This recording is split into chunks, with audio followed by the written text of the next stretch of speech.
Өдөрт нь өдрийн мэдрэг. Өнөөдөр D-витамин болон бөөрийн чулууны талаар ярих болно. За, бөөрийн чулуу гэдэг маань бол урлагийн маш хамгийн нийтлэг өвчнүүд нэг байдаг. За, энэ өвчин маань бол олон дахин давтах магадлалтай. Бөөрийн чулуутай гэж онцлогдсон бол дараа нь дахиад хаалганд орсон ч гэсэн дахиад бөөрийн чулуу үүсдэг. Ерөнхийдөө бөөрийн чулуу үүсэх шалтгаан нь бол маш олон төрлийн шалтгаантай гэж үздэг. Үндсэндээ бол бодисын солилцооны алдагдлаас болдгоо гэж үздэг юм аа.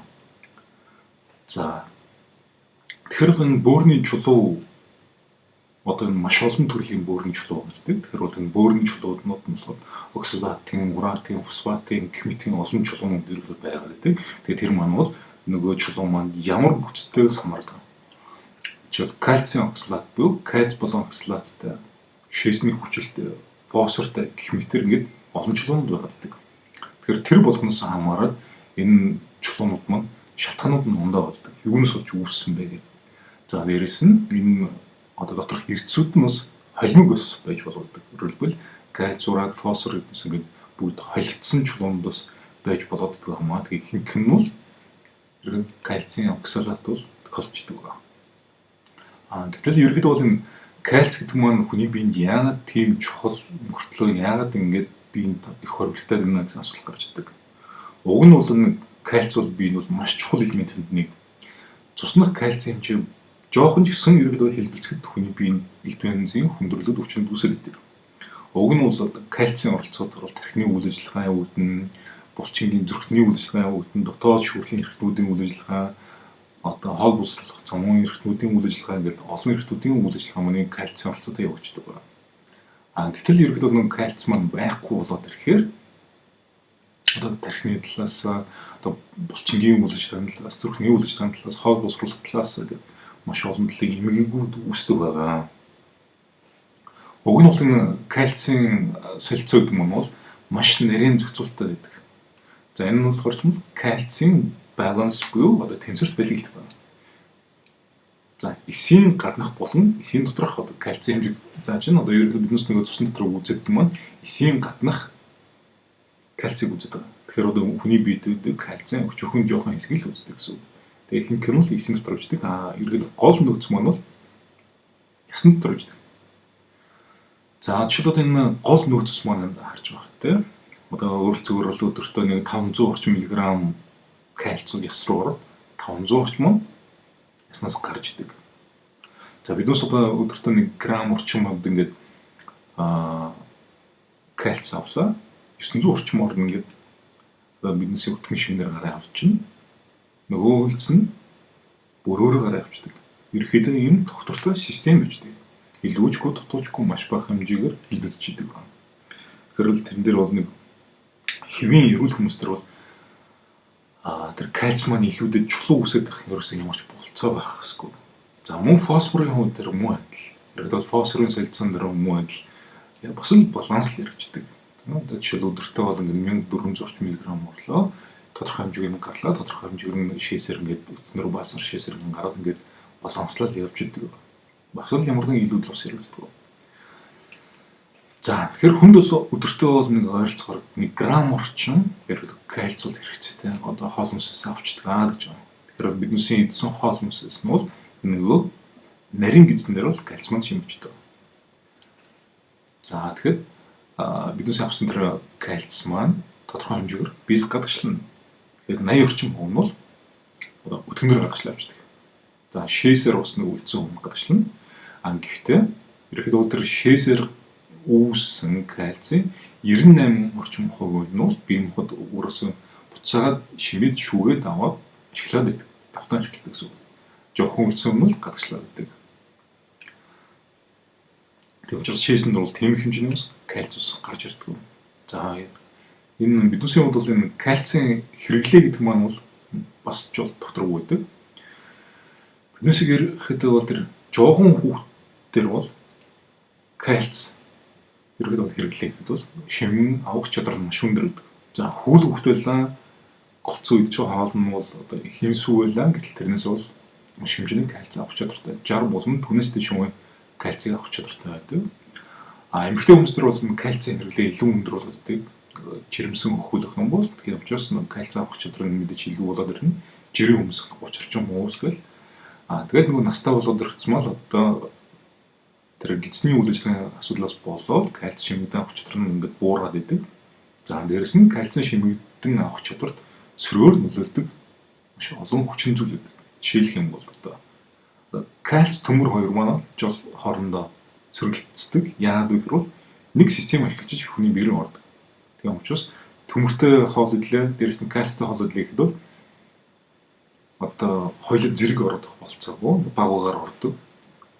Иймэрхүү нэг асуудал гарч ирдэг.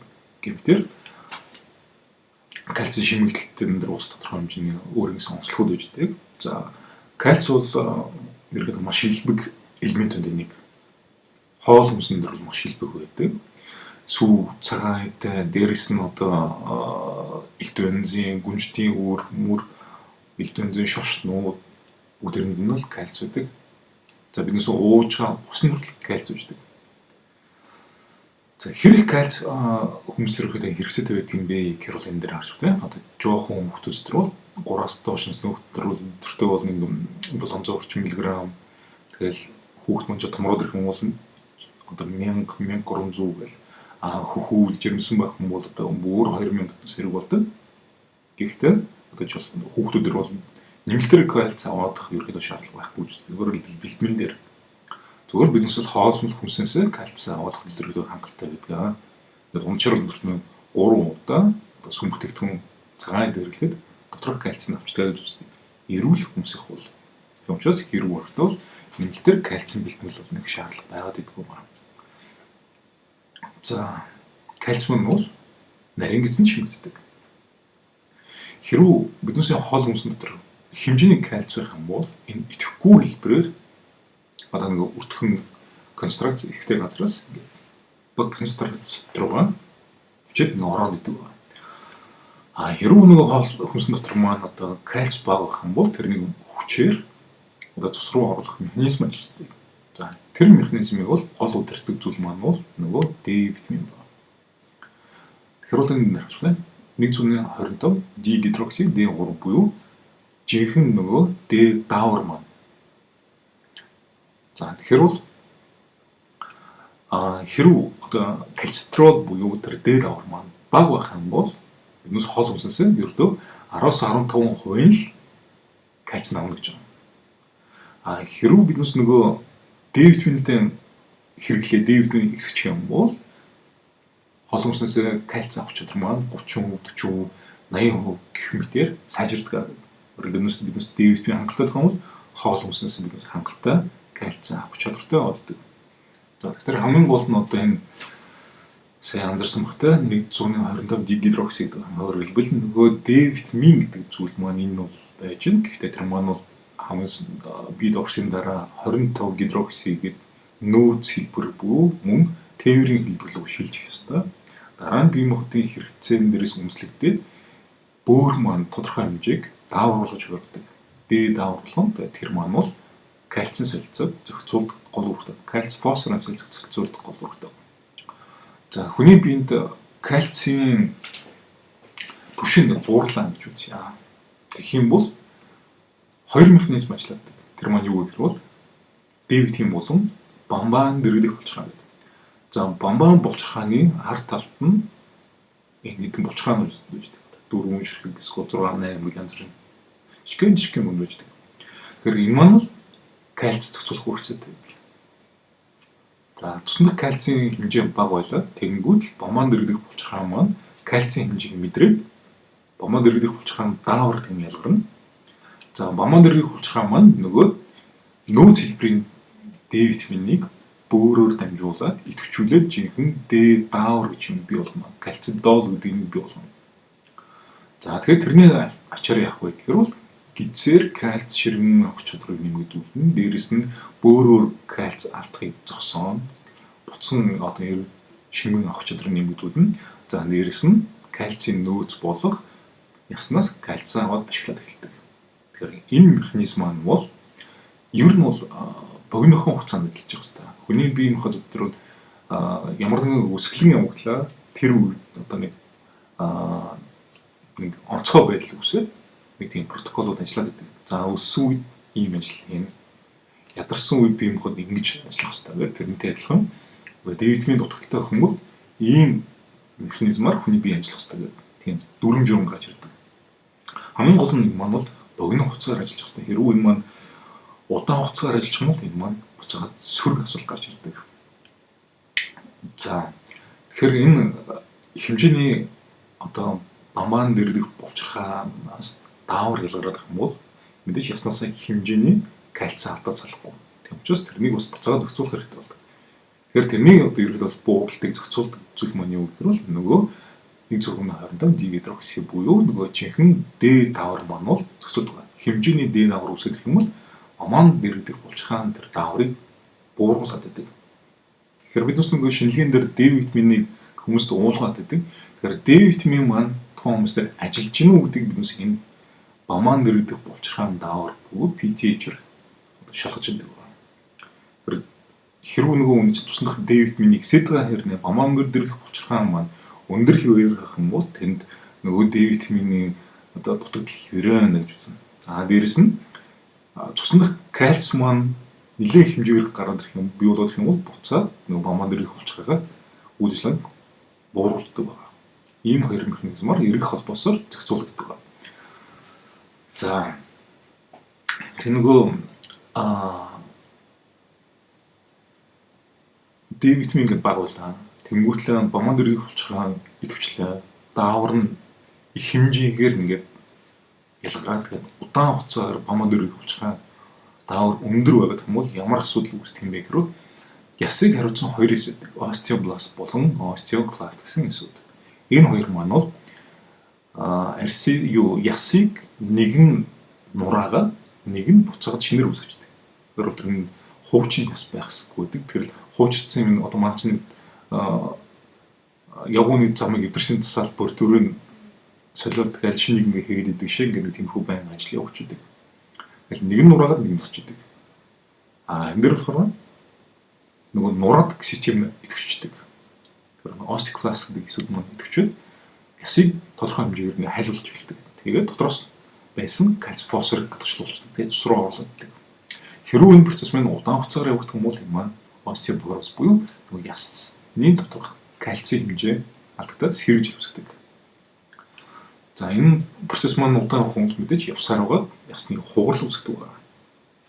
За энэ дээр болохоор ч нөгөө гиперпаратироз буюу нөгөө бамбаан дэрдэх дайвар булчирхаан маань удаан хугацаагаар ингээд хэмжээгээр ажиллаад ирэхээр яс яаж шинжлүүлсэн бэ гэдэг бол ингээд харагдаж байна. Ерөнхийдөө ингээд сэрэг болоо явцсан. Тэгээд хамгийн их нөгөө кальц агуул үздэг нөгөө ачаалистэй ихтэй нөгөө яснуудаас ингээд арцгны гойны тэгээд гавлын мөрний гэх мэт нөгөө булчин юу яснуудаас кальцин аваад тэгээд кальцин шимтүүлээд багсгаад ясны одоо пениос стимуляц гэдэг өөрөлдөл нөгөө ясны бүтц маань бүр ингээд муудал сүүлдээ ороод эмийг хугарал үүсэх иймэрхүү ингээд хүндрэл үүсгээд явуулдаг байна. За нөгөө энэ саний яриадсан юм бол ингээд зургаар арай дэлгэрэнгүй тайлбарсан байна. Нөгөө бамбаан дэрдэх булчирхаан маань бүрний үйлчлээд нөгөө D даавар гэдгийг үүсгээд тэгээд D даавар маань гидсэн дээр кальцийн эргэн шимтгэлтийг одоо нэмэгдүүлнэ. Фосфорыг ерөөхдөө бууруулах үйлчлэгээ ер нь одоо фосфор хүч чадрыг бууруулдаг. Фосфорыг багасгах гэж байна. Хүний биед бас хэмжээний фосфор байх юм бол эсрэг асуудал дагуулж ирдэг.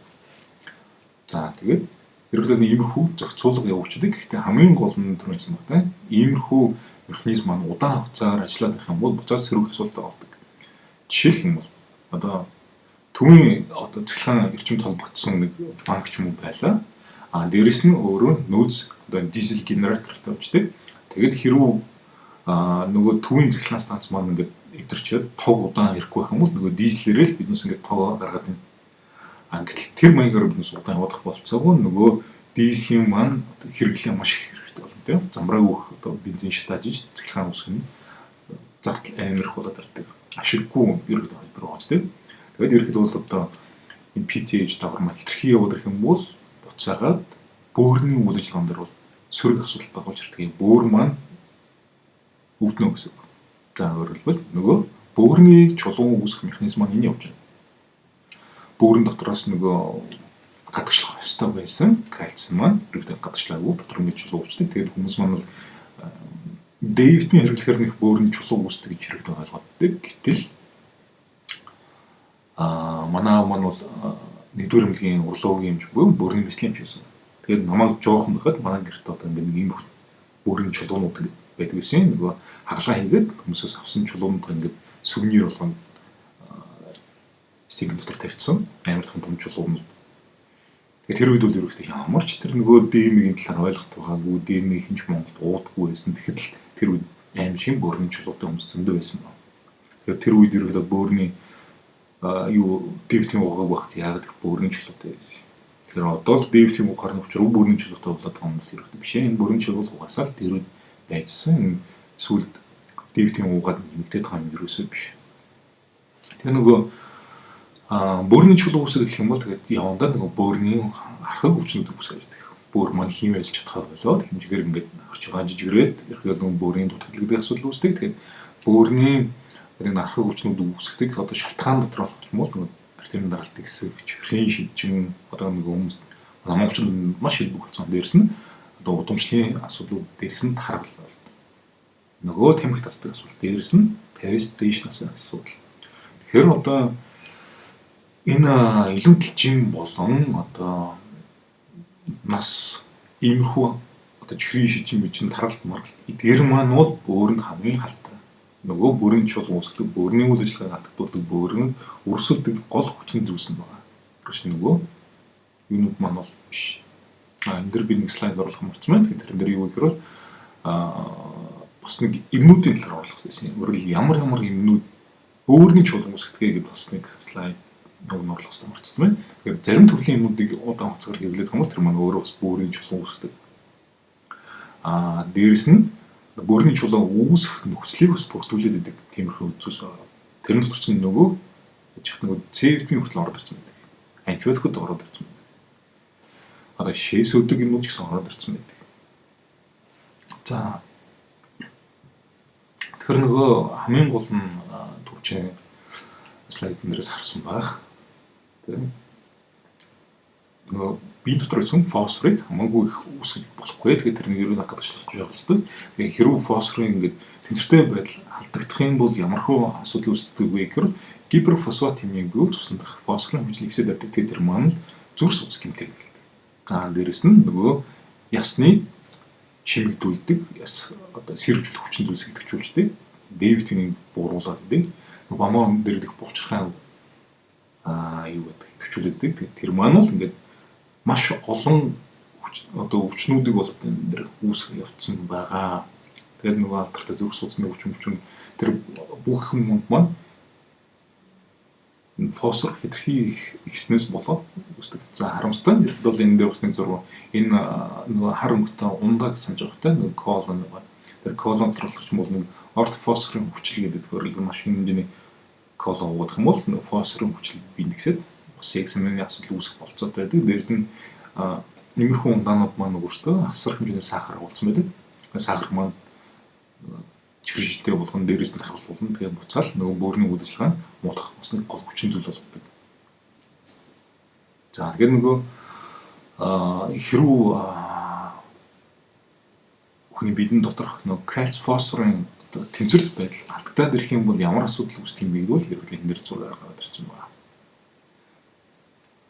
Тэгэхээр энэ ингээд тодорхой байгаа зүйлүүд маань л нөгөө эрдэсүүд өргөлбөл кальц маань. Тэгэхээр нөгөө кальц маань артериол буюу маш жижигхэн судсууд, капилляруудыг бөглөжсөн, хатууруулчихсан. Тэгэхээр тэрнээс болоод тусаан өнгө болоод энэ ингээд хүчил үүсгэж байгаа. За энэ нөгөө том судсуудтар гэдэг нөлөөлөд бүрийн амархуу болсон байна. Тийм учраас ерөнхийдөө бол энэ кальц фосфорын асуудлыг бол маш нөхцөлтэй авч үзэхгүй бол нөгөө маань буцаад ингээд зүрх судасны асуудал үүсдэг шүү. Тэгэхээр түрүүчийн энэ дээрвснэ фосфор хэрүү хэтэрхий хэсэх юм бол нөгөө зүрх судасны өвчин үүсэх шалтгаан бололдог шүү. Гэтэл нөгөө л нөгөө чулуу үүсгдэг нөхдүүдэр нөгөө D-витамин байдгүй. Нөгөө сурам өгдөг. D-витамин л буруутгаад байдаг. Ерөнхийдөө бол D витамин хүний биеийн дотор ороод уг нь бол эсрэгээр биднээс сайнаар өнөөлөх хэрэгтэй гэдэг юм. За D витамин бол тестостерон даврыг идэвхжүүлнэ. Тэр маань яванда эстроген болж хөрнө. Эстроген маань одоо яадаг юм бэ гэвэл хэрвээ эстрогений хэмжээ буурчих юм бол нөгөө бидүсийн нөгөө яриадсан остеокласт буюу одоо ясыг шимэгдүүлдэг хайлуулдаг эсүүдийг идэвхжүүлээд байдаг. Тэгээд нөгөө ясны сэргийлж үүсгэж. За настай хүмүүсдэр бол насны ирэхээр нэг тестостерон давар буурлаа. Тэрнийг дагаад эстроген даврыг буурч. Тэгэхээр эстроген даврын маань дутагдал маань буцаад ясны эсүүдийг хүмүүдийг ингэж одоо хайлуулах процесс идэвхжүүлдэг. Тийм учраас ерөөдөө бол нэг хүмүүс одоо настай болоод ингэж яс сэргийцсэн. Тэгээд кальцийн нутглаас болоод яс сэргийлээд гэж яриаддаг. Тэгээд кальц уулгаддаг. Юу гэтэл энэ зүрхэндээ сарж байгаа тийм. Тэр нь бол тийм шээ. Энэ бол одоо ясны сэргийцдэг юм бол даврын нутглаас болоод даврын зохицуулах алдснаас болоод үүсдэг асуудал байнамаа. Тэрнийг бол кальц ууснаар бол шийдэгддэг юм биш юм. За D витамин өндөр тунгаахаар тийм аюултай юу гэсэн асуудал гарч ирдэг юм. За одоо өндөр тунгаар D витамин уучгаад чигөө одоо бөөрийн чулуу үүснэ гэх хүмүүс ер нь яагаад гэдэг.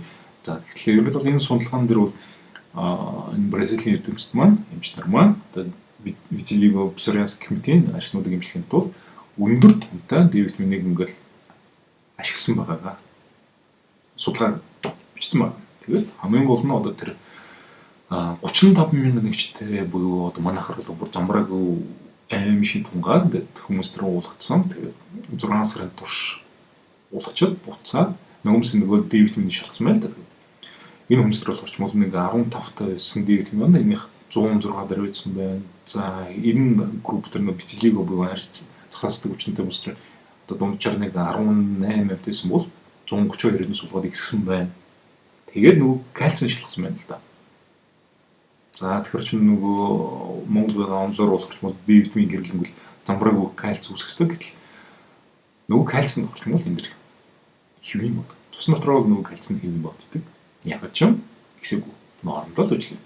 За шээсээр гарч байгаа кальц бол ерөнхийдөө бага зэрэг нэмэгдсэн. Гэхдээ тэр маань бол бүрний үйл ажиллагаанд дугтахар тийм хэмжээний асуудал юусэн байхгүй. Өөрөлдөл нөгөө бага зэргийн илүүдэл кальцийг бол бие махбод өөрөө зохицуулаад гадагшлуулсан гэж гарч ирж байгаа. За тэгээд мар эрол гэдэг энэ хүн нэмсэн бол эсрэгээр нөгөө бүрний чулуу үүсэх асуудал төр бол кальц маань protective буюу хамгаалах хөвчлөлийг хөгжүүлээд байна. Өөрөлдөө бүрний чулуу үүсэх процесс дээр кальц маань эсрэгээр хамгаалаад байна. Кальц хэрэглэх юм бол бүрний чулуу үүсэх нь гайгүй шүү. Гэхдээ ерөнхийдөө энэ кальц уулгаадсан чинь хамгаалагдсан гайгүйдэг. Гэтэл 60 болон түүнээс дээш насныхан дээр бодсон чинь энэ хамгаалтанд дөрөв байхгүй ажиллахгүй нэ гэдэг дүгнэлт хийсэн байна. Гэхдээ тэр маань бол тэгэхэд ойлгомжтой байна. Ерөөдөө 60-аас дээш насны дээр нөгөө D-ийн дутагдал огцом явагддаг. Тэгэхээр чи нөгөө кальцийг зохицуулдаг гол D витамин байхгүй болохоор тэр маань ажиллахгүй болоод байгаа нь ойлгомжтой болж байгаа. За тэгээд бол миф буюу одоо D витамин болон бөөрийн чулуу үүсгдэг гэдэг маань бол ерөөдөө бол одоо хийсэр мал гэсэн бичсэн байна. Энэ D витамин өндөр тунтай хэрэгснээр бөөрийн чулуу үүсгдэг гэсэн баталгаатай нотлохотой нэг ч судалгаа алгаа одоо интернет дотор маш олон судалгаатай тэгээд ерөөдөө бол нэг D витамин хэрэглэхээр нэг бөөрийн чулуу үүсгдэг гэсэн гэдгийг л нотлох гэж оролдоод ерөөдөө бол яг баталгаатай ерөөсөө нотлцсон юм ерөөсөө тийм малгай. Тэгээд цуснах одоо нөгөө D витамины хэмжээ болон нөгөө бөөрийн чулуун хоорондын тийм уялдаа холбоо ерөөс гарч ирэхгүй. Харин эсрэгээр бинжингийн масс X маань бол жинхэнэ бөөрийн чулуу үүсгэхтэй шууд холбоотой юм гэдэг бол нотлох зөндөө гарсан. Бинжингийн индекс одоо тэр маань өндөр байлаа. Тэнгүүл чулуу үүсгэх магадлал нь эрсдэл нь бол 3 дахин нэмэгдэж явждаг.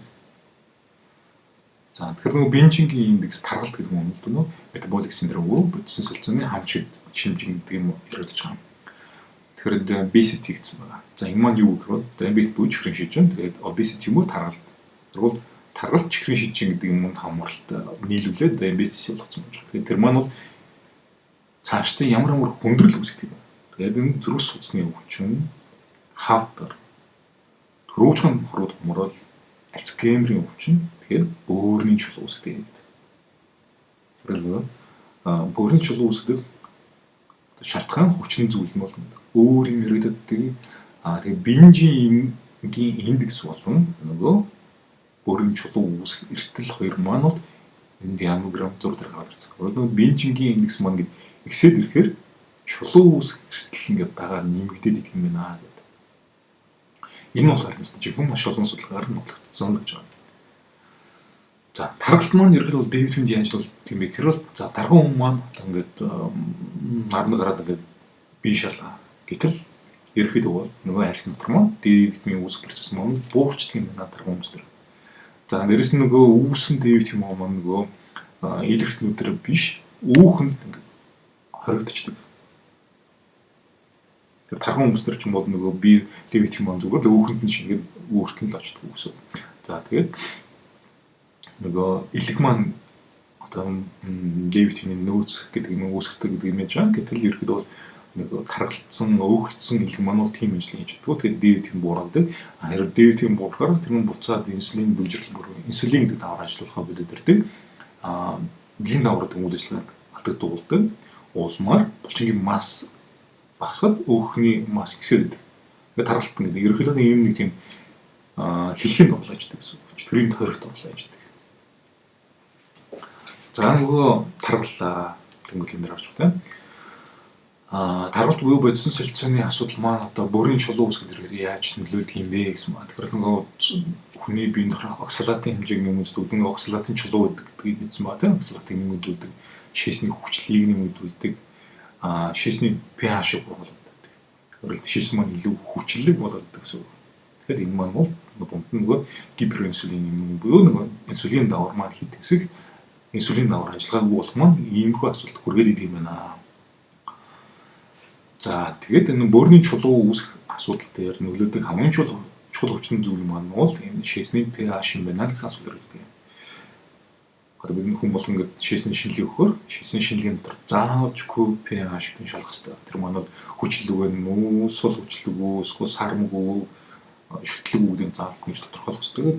Хэрвээ тэр pH нь 5.8-тэй тэнцүү болон түүнээс доош байх юм бол тэр маань ер нь нэлээд хүчлэг гэж байна. Өөрөөр тиймэрхүү нөхцөл чулуу үүсэх ер нь эрсдэл ерөөдөө нэлээд нэмэгддэг.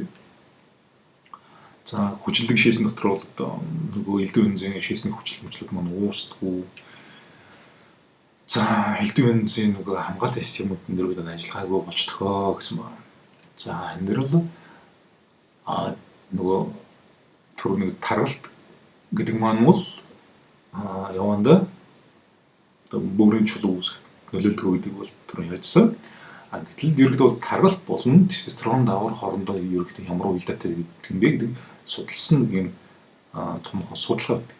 За тэрэн дээр нь нөгөө тарган хүмүүс дээр тестостерон даврын тариал тэгэнгүүт л нөгөө хүмүүсийн маань биеийн шингийн индекс буурал, тураал, хэвлийн тойрог нь багасгалах тиймэрхүү судалгаа ерөнхийдөө хийгдсэн байдаг юм.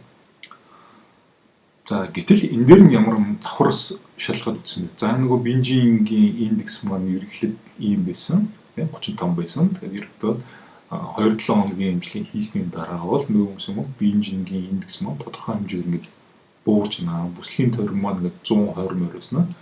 Одоо 100 руу очиж ингээд буурчсан. Ийм судалгаа хийсэн. Тэгээд тэрэн дээр бол нөгөө шээсний хүчлийг ингээд шалгаад үзсэн. Гэтэл нөгөө шээсний хүчил маань буураад исэн байна.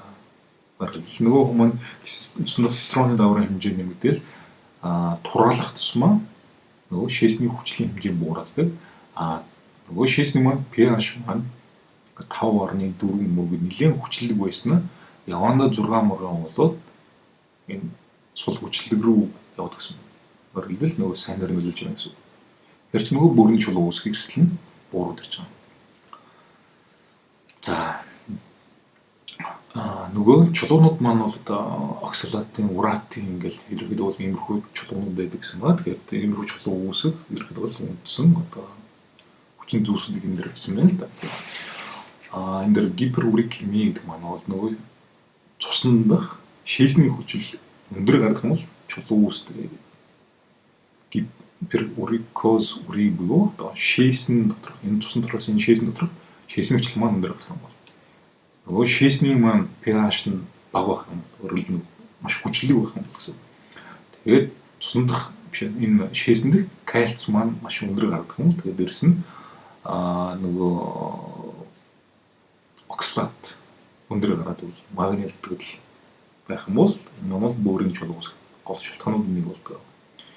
Тэгэхээр энэ оксалат ерөнхийдөө одоо яагаад хүний биед ихсээд идэх юм бэ гэхээр нөгөө л энэ оксалатын солилцоон дээр оролцдог элийг өлегтэй ажиллахгүйс болоод байна гэж үздэг. Тэгээ манайх маань нөгөө бахан элэгний БЦ вирустай бахан л ирэх усаар бод нөгөө элэгний үрсэл атурал болцсон.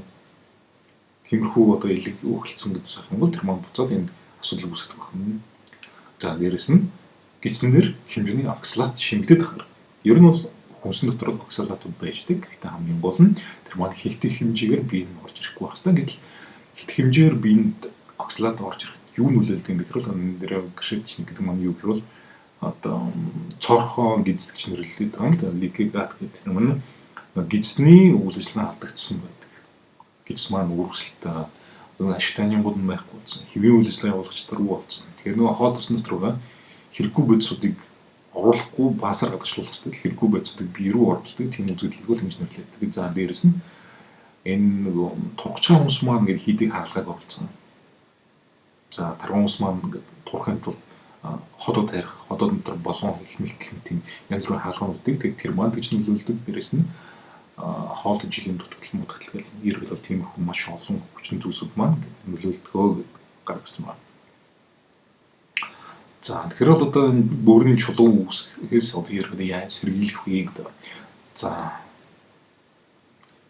бөөрийн чулуу үүсгэхээс сэргийлэхэд бол хамгийн түрүүнд л одоо нөгөө шээсэн дэх pH-аас шалгалт гэсэн байна. Тэрвэл байнга pH-аа ерөөдөө шалгалт явж байна. Хэрвээ хэд хэд удаа шинжилгээ өгдөг. Гэтэл нөгөө шийсэн доторх pH нь 5.8-аас доошлох гараад ирэх юм бол бөөрийн чулуу үүсэх эрсдэлтэй юм биш үгээд анхаарал хандуулах хэрэгтэй гэж байна. За дээрэс нь нөгөө D витамины тогтмол ууж D витамин ууснаар бөөрийн чулуу үүсгэс сэргийлнэ гэж үздэг. За тэгэхээр мөн элдэн хэмжээний микроэлемент эрсүүдийн дутагдлаас сэргийлэх хэрэгтэй. Нөгөө магний дутагдал, төмөрийн дутагдлыг сэргийлээд эдгэрийн шалган мөн дутагдал байх юм бол одоо нөхөж имжлэх хэрэгтэй байна.